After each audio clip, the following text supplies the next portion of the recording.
You know, in my life and in my career, people often ask me how I've come to love animals so much. And I do love animals. I think that they are a wonderful presence in our lives. But to be honest, what I'm really passionate about is grief. I'm really passionate in helping people navigate the losses that they experience in their lives and to really truly work with their grief in a overt, aware, mindful way so that it doesn't start to complicate their life. And I think animals are a great way to do that.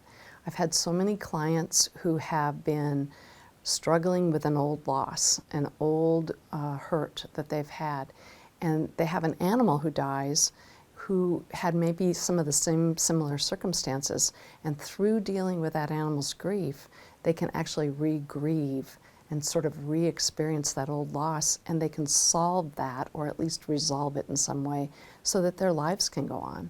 I've had many clients say that facing the death of their pet has been harder really in some ways than the other losses they've experienced, somewhat because it re-triggers an old loss for them. For example, a dog might have belonged to somebody's spouse who died or a child who died. And so when that animal is facing its last days, they're reliving the loss of their son or their husband.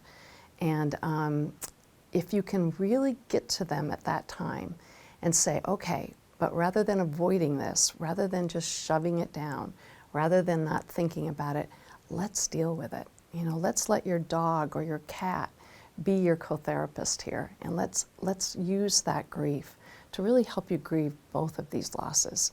And it's amazing. It gives me goosebumps to think about it and remember what that was like for people, because it's truly life-changing for them.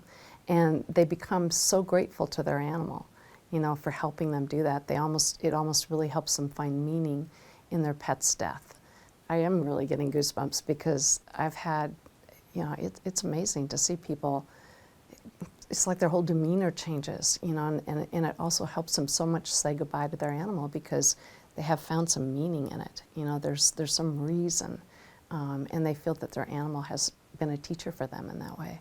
While that was wonderful for me as a grief counselor, and I felt very confident in terms of dealing with that and helping people deal with it, it can be sometimes really intimidating for a veterinary team to know that that circumstance exists, or to have people say, you know, I'm blubbering here and I'm overreacting because this reminds me of my child dying or my husband dying.